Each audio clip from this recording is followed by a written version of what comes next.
The Learn Africa Educational Development Foundation and the Fafunwa Education Foundation are collaborating on a series of interviews with stakeholders to explore issues of mother tongue literacy and improved educational outcomes. These conversations will look at the use of technology and mass media to advance the process. There's no better expert to begin this conversation than the great Kenyan writer Ngugi wa Thiong'o. Thank you and welcome. It's a delight for me to have this conversation on the question of language, not only in African literature, but language in African life, with the inimitable Ngugi wa Thiong'o, one of the world's most respected writers. I call him Mwalimu, which means teacher, Ngugi. Mwalimu, it's a delight to welcome you to this conversation. Well, it's awesome. Nice meeting with you again. So what I would like where I would like to start is to invite you to give a quick overview of the evolution of your attitude on the question of language in Africa. You started out your literary career, of course, writing in English, With Not Child, River Between, up till the magisterial A Grain of Wheat. Yeah. At what point did your thinking on the question of language in African literature change? The question of language in Africa, or the question of languages in Africa, has always disturbed me. And how do I know this? Because when I look back at the journalistic articles that I used to write as a student for a Kenyan newspaper called the Daily Nation, in many of those pieces, I kept on referring to African languages and the need to use Kiswahili and African languages, but really, the dramatic change for me came in 1977.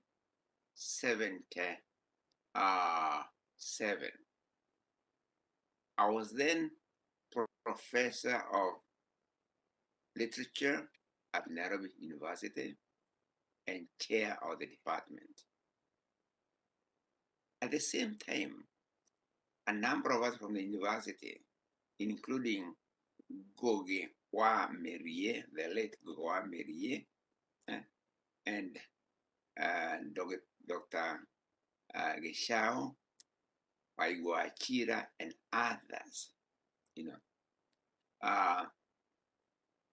started working with the peasants and workers of a village called Camiredo.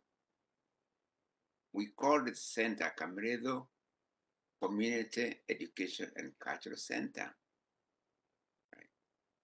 And we produced a play in Gikuyu, Gaikadeda, in English, I'll marry when I want. And we wrote the play in Gikuyu because the community there was a Gikuyu speaking community. Participants were workers in factories around, plantation workers, small farmers. So anyway, we had to use the only language which they had, okay? That's why we wrote the play, I'll Marry When I Want, or Gaikadeda. But on November 11, 1977, the play was stopped by the Kenyan government. And on December 31st, same year, I was put in a maximum security prison, Kamete Maximum security prison. It's the biggest prison in Kenya. That was really a turning point, because there I asked myself, what? It's basically one question in various forms. And it was this: how come that an African government puts me in a maximum security prison for writing a play in an African language? Yeah. By comparison, I written quite a number of novels which were critical of the post-colonial condition in Kenya, like, say, Petals of Blood, right? Michelle Moe and I had co-authored a play, The Trial of the Kimathi, which again was very critical of the post-colonial condition. Why then did this particular play in Gikuyu language, my mother tongue, had me put in a maximum security prison? So two things. That's when I started thinking about the language question seriously. Yeah? And my thoughts were roughly like this. In every colonial situation, the colonizer always imposes their language on the colonized. And not only imposing, they glorify their language, and then they vilify the language of the colonized. It happened in Ireland, right? It happened to Native Americans. It happened to Maori people. It happened all over the continent. Yeah. So the language of the colonizer could only be developed, if you like, on the graveyard of the languages of the colonized. Okay. That's when I decided at a personal level that I will no longer write my novels or dramas in English anymore. That'll be right. I'm going to come back quickly to a point you just made, that that colonial languages develop on the graves basically of the languages of the colonized. Yeah. But let's go back a little bit to when you were in school, when you started school as a young man in Kenya, in colonial Kenya, Kenya that was under British rule. Yeah, Britain. It's what they call a British settler colony. Yes. Meaning there was white settlement in the country. Yeah, like South Africa. Absolutely. Rhodesia or Zimbabwe. Yeah. Unlike Nigeria, where there wasn't much of that settler. Algeria. Yeah. Yes. Okay. So as a student in Kenya, through elementary school, secondary school, and so on, and ultimately your studies at Makerere University. But I want to go back to your time as a secondary school student. You have written that there was actually punishment of students who spoke their language. Tell me, at the time this was happening, did you have any disquiet at that point, or were you of the mind, indeed, that perhaps you were being civilized into English? No, of course, to be very frank, you don't like being beaten for any reason, right? Okay, so that aspect was really very bad, yeah, because they gave you it's called punishment, often on bare buttocks, or the one who is being punished, right? But more often, they will make you carry a little placard around your neck saying, I'm stupid or I'm a donkey. Worse is when they made you swallow something filthy, right? Something filthy. It's like a piece of dirt, as a punishment for speaking an African language in school compound. Okay, right. This is what I meant. The negation of the language of the vilification of the language of the colonized, and the simultaneously glorification of the language of the colonizer. In other words, put it this way, it was not a question of adding English to African languages or French to African languages. No. African languages had to die in order for imperial language to live. Okay? That's why I'm saying they are often planted on the graveyard of the languages that colonized. Yeah. Glory for imperial language and gory blood for the language that colonized. So glory, gory. Okay, that was the problem. The problem in that was not a question of knowing or adding English to whatever language you had.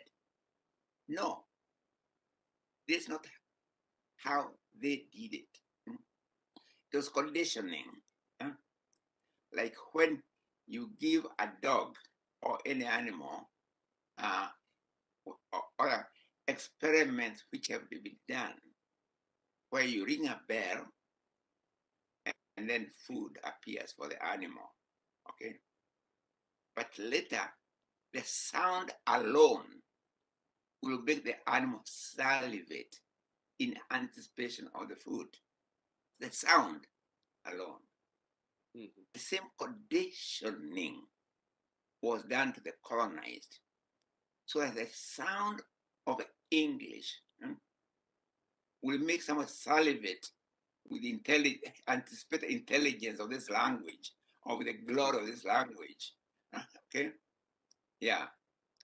And the sound and the sound of an African language makes the mouth dry up. Right. Yeah. So let's speak about the cognitive dimension of the language question. Do you believe that in knowledge production and knowledge circulation in Africa, that the use of European languages like French and English and Portuguese in some places impoverishes the ability of young African students to grasp concepts and ultimately to internalize knowledge of what they are learning?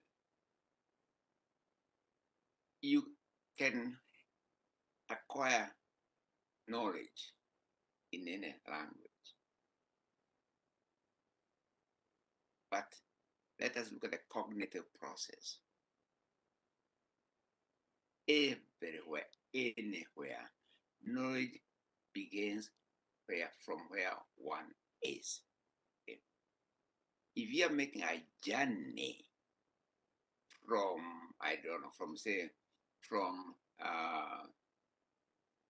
your village in Nigeria to, say, Kenya, you begin where you are. Or not even, if you're going to the next town, you don't jump. You begin where you are. And you go on adding, and the more you go further on that road, the more actually you know where you are. Okay? But you must know where you are in order to relate that to the marketplace, to other cities, to other areas. Okay? So a journey everywhere all over the world begins where one is. It's a normal cognitive process, okay? Mm-hmm. Colonialism does it the other way around. It tells you that cognitive journey begins in Europe, imperial centers, right? Right. So it's like, in Africa, there used to be a time when if I wanted to go to Lagos from Kenya, from Nairobi, I'd have to go to London first. They made you fly to London. Then from London, you take a flight back to the continent, to Nigeria in this case, right? But that was also the colonial process. Europe is made to be, the imperial center becomes the beginning of the cognitive process, and thereafter a distortion of everything for you. Okay? Cognitive process begins where you are. Then you go on adding and subtracting what I call in a dialectical process of give and take. Okay? You know where you are, because you know where you are. Any step you take forward makes you know you are where you are even better. At the same time, knowing where you come from, you are able to recognize the differences between where you come from and other places. You can make comparisons all the time, okay? That's a difference. That they said the cognitive process begins in imperial centers. So I want to go back to your detention in a maximum security prison from December of 1977. I believe for a little more than a year, you were held in detention. It was in detention that you then wrote, I believe, Devil on the Cross, your novel. So you wrote it originally in Gikuyu.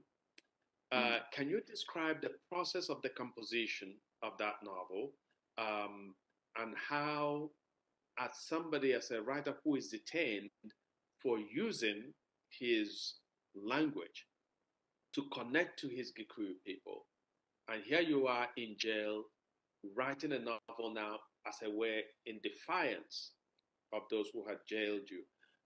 What was that experience? Why was it? How important was it, even for the survival of your spirit in detention? Be very frank, it saved my mental life, or it saved me, right? Because what I told myself when I was remember I was in maximum security prison, and for the first 3 weeks or so, I was in complete isolation. What did they call internal segregation? Meaning that the other political prisoners cannot talk to you. You look like well, in the old days when people had leprosy, people used to run away from them. So you get that feeling of, everybody's not running away from, because they're not allowed to come near you. Okay? Right. Now, what did writing Ngugi do to me? First of all, it was, for me, an act of resistance, right? In prison, I said to myself, I have been put in this prison for writing in my mother tongue, right? So now I'm going to use this prison to write in my mother tongue. That's my frame of mind. What about, I've been put here for writing my mother. What about if I do it now under their surveillance or under their eyes or under their whatever, right? That's my frame of mind. It has really helped, any act of resistance is a survival mechanism, right? And for me, writing the novel was precisely what saved my life, mental life, that is. Right? I had something to do. I was in defiance all the time. And interestingly, I was learning a lot because some of the warders or prison officers did not really know, did not believe that I was really in because of writing the Koyo. So they had no problem discussing a Koyo words with me or proverbs or whatever I wanted to ask them, I would ask them. And they would have these debates. But ironically, if I asked them about the weather out of prisons, they would be mum. But language, oh, no problem. Proverbs, and then argue. Okay. So, and I wrote on toilet paper also was because we didn't have any paper, no radio, no newspapers anyway. So again, I had to devise how do I do, how do I go about this act of resistance? Toilet paper was the only paper available to me. Okay. The whole notion, start where you are. Where, what was nearest to me? Toilet paper. Huh? That's why I use toilet paper to write the novel. My first, I think it's first novel in Iko language, actually. Yeah. Yeah, Shaitani Mudarafaini. So, what were the problems that you faced at the linguistic level? Since I was not used to writing in Gikuyu, I was more used to writing in English. So sometimes I would try to find a word in Gikuyu for as a concept. I'm struggling. But the little Satan comes and whispers to me, oh, Ngugi, why are you bothering yourself? I'm here, right? So I had to struggle with that satanic voice, wearing English clothes or English language clothes, saying, I'm ready for you. Why bother? And this is what I realized later. This was the conditioning also of the colonial system. It means that want to be so normalized, what I call normalization of abnormality.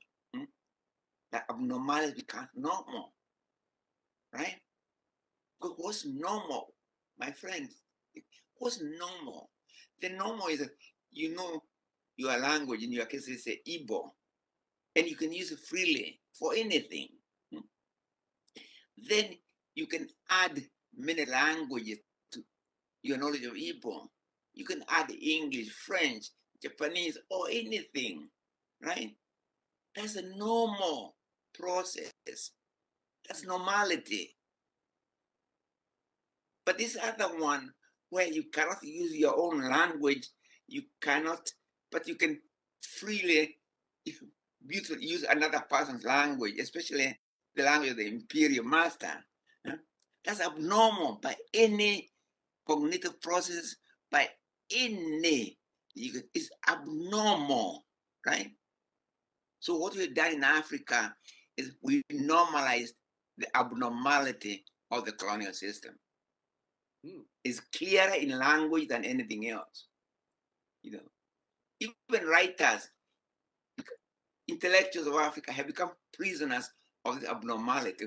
We dwell with normalized abnormality, right? That's what we are today. And if you ask me, the problem with Africa is this: you can't build a society on normalized abnormality, right? Because abnormality is still not, even if you normalize it, it's still abnormal. Yes. Yeah. So to go back to that experience that led to your incarceration, where you and a few of your colleagues decide to do a theatrical production with peasants and workers in a community, and this invites the fury of the government to shut down the theater and then to put you in jail. It seems to me that also what is at play here is that usually academia, or what we call the ivory tower, is often at a remove from the vital lives of the community, of their people, so that there's that kind of that education, especially in colonized spaces like Kenya, Nigeria, Zimbabwe, and so on, creates this alienation between the educated elite and the people out of that they have come from. And so that when you began to do this theater and began to use, as you've described wonderfully, began to use the peasants themselves as the actors, as they to integrate them into this whole experience. Do you think that that was part of what left the government uneasy? This collaboration of highly educated people with peasants and the masses. Personally, okay. Again, I come to the question of language. Because as I said earlier, I had published very critical novels, which are really very critical of the post-colonial condition in Kenya, right?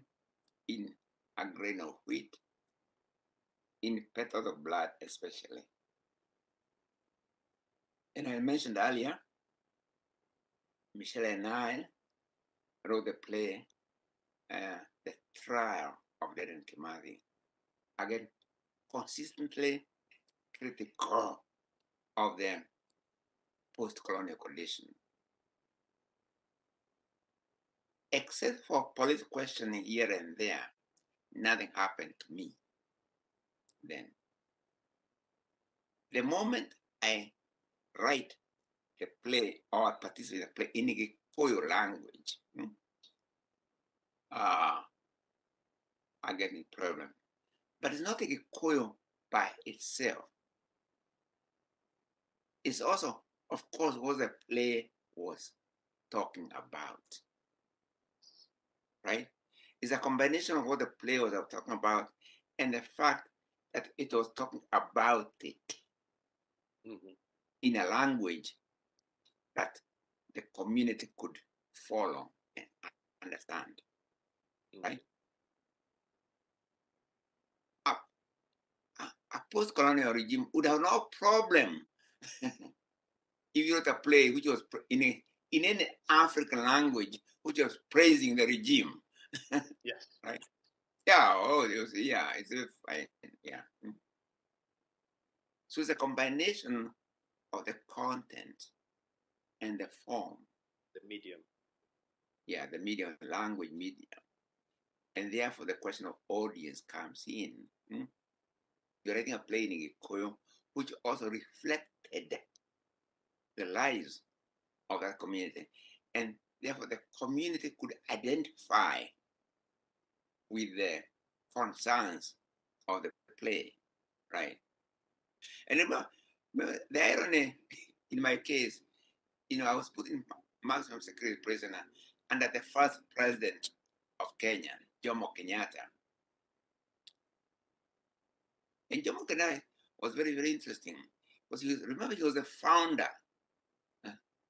He was the founding editor of the first ever Gikuyu language newspaper way back in 1920s, right? And that in itself then was really almost a revolutionary act in the 20s, producing a newspaper in Gikuyu in an African language, right? Yeah. And there are a couple of other So in your 1987 book, Decolonizing the Mind, The Politics of Language in African Literature, that's where you make the formal announcement of that you were going to do your for future creative works and in Kikuyu and perhaps in Kiswahili. Um, in that book, you invite or you engage in a debate with certain African writers. Um, and I think that primarily you take on Chinua Achebe's position. And his position had been that he had been given the English language and that he had, in a sense, domesticated the language to carry his Igbo experience. Tell me why that is not a persuasive argument. Now, and I come back to this question once again. The normalization of a foreign language or colonial language as the language of the people. Now, so much you had, so you get African people reacting to this in different ways. One, of course, will say, no, I can get this language and I can turn it upside down. I can go into it and put revolutionary things, subvert it, or I can bend it to my will. And my position was, no, you're not bending to your will. You're just showing the capacities of English or French. And guess what? In Ireland, it you have the same argument.